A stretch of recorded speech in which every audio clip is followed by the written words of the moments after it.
नमस्कार। चलिए आज बात करते हैं एक ऐसी महिला की जिनकी कलम से कविताएं बहती थी और जिनकी आवाज में आजादी का जुनून था।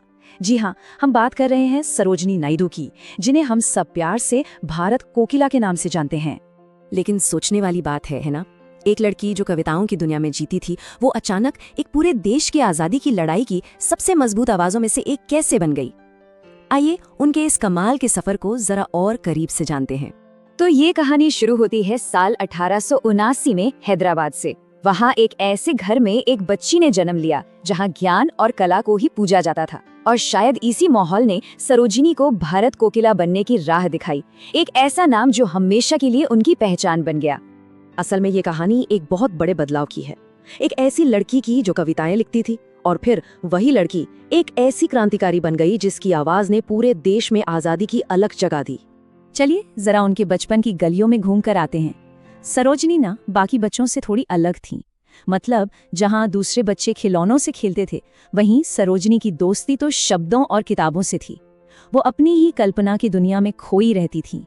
उनकी प्रतिभा का अंदाजा आप इसी बात से लगा सकते हैं कि अरे, जिस उम्र में बच्चे ठीक से स्कूल भी नहीं समझ पाते, उस उम्र में, सिर्फ 12 साल की उम्र में उन्होंने कॉलेज में एडमिशन ले लिया था, और 16 की होते होते तो वो पढ़ाई के लिए इंग्लैंड पहुंच गई, जहां बहुत जल्दी ही वो एक कवयित्री के तौर पर मशहूर भी हो गई। उनकी कविताएं इतनी कमाल की थीं, इतनी जीती जागती लगती थी कि लोग अक्सर कहते थे, ये कोई लड़की नहीं, ये तो चलती फिरती कविता है। सोचिए उस दौर के लोग उनकी कला का कितना सम्मान करते थे। लेकिन कहानी में एक बड़ा मोड़ तब आया जब वो इंग्लैंड से अपनी पढ़ाई पूरी करके भारत लौटी। यहीं से उनके दिल में देशभक्ति की पहली चिंगारी जली। जब वो भारत लौटी तो यहाँ के हालात देखकर उनका दिल दहल गया। चारों तरफ बस गरीबी और लाचारी थी। अंग्रेजी हुकूमत ने देश को जिस तरह अपमानित कर रखा था, वो सब देखकर उनका मन दर्द से भर गया। और उसी दर्द से उनके अंदर एक सवाल उठा, एक बहुत बड़ा सवाल। अगर मेरी आवाज में इतनी ताकत है कि वो कुछ बदल सकती है, तो मैं खामोश क्यों रहूं? और बस यही वो सवाल था जो उनकी जिंदगी का एक नया पन्ना लिखने वाला था। इसी सवाल ने उन्हें एक कवयित्री से स्वतंत्रता सेनानी बना दिया, और इस नए सफर की शुरुआत एक ऐसी मुलाकात से हुई जिसने उनकी जिंदगी की दिशा ही पलट कर रख दी। कहते हैं ना कि कुछ मुलाकातें आपकी जिंदगी बदल देती हैं। सरोजिनी के लिए वो मुलाकात महात्मा गांधी से थी।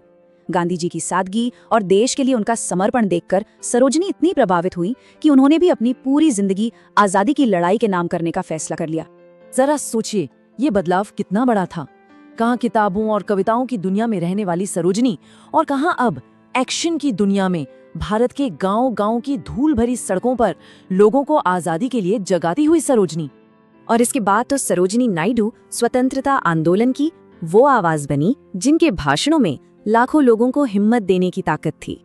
उनकी आवाज में एक अलग ही आग थी, और आंखों में बस एक सपना, आजाद भारत का सपना। और इस सपने को सच करने के लिए उन्होंने पूरा देश घूम डाला, अपनी आवाज से लोगों के दिलों में क्रांति की मशाल जला दी। लेकिन जाहिर है ये सफर बिल्कुल आसान नहीं था। अंग्रेजी सरकार उनकी आवाज से डरती थी। उन्हें कई कई बार जेल भेजा गया, सरेआम बेइज्जत किया गया, और यहाँ तक कि जान से मारने की धमकियां भी मिली। पर सरोजिनी नायडू कहाँ रुकने वाली थीं। वो हर मुश्किल का सामना मुस्कुरा कर करती थीं और कहती थीं, देश के लिए जेल जाना तो गर्व की बात है। ये उनके मजबूत इरादों को दिखाता है। फिर देश आजाद हुआ, लेकिन उनका काम यहीं खत्म नहीं हुआ। आजादी के बाद भी उन्होंने एक नए भारत को बनाने में बहुत जरूरी भूमिका निभाई, और उनकी विरासत आज भी जिंदा है। बल्कि उन्होंने एक और इतिहास रचा। वो बनी आजाद भारत की पहली महिला राज्यपाल, और उन्होंने उत्तर प्रदेश के गवर्नर के तौर पर देश की सेवा की। तो अब समझ में आता है कि उन्हें भारत कोकिला क्यों कहा जाता था, है ना? क्योंकि एक तरफ उनकी कविताएं कोयल के गीत जैसी मीठी थीं, और दूसरी तरफ उनकी आवाज पूरे देश में गूंजती थी, लोगों को नींद से जगाती थी। सरोजिनी नायडू की जिंदगी हमें कुछ बहुत जरूरी बातें सिखाती हैं। पहली, कि लड़कियां कमजोर नहीं होती। दूसरी, कलम की ताकत तलवार से हमेशा ज्यादा होती है। तीसरी, सच्ची देशभक्ति कभी खत्म नहीं होती। और चौथी, इतिहास वही लोग बनाते हैं जो बड़े सपने देखने की हिम्मत रखते हैं। तो अंत में हम उन्हें इन शब्दों के साथ याद कर सकते हैं, जिसने शब्दों से क्रांति लिखी, जिसने अपनी आवाज से एक देश को जगाया। वो सरोजिनी आज भी कह रही हैं, उठो भारत, आगे बढ़ो।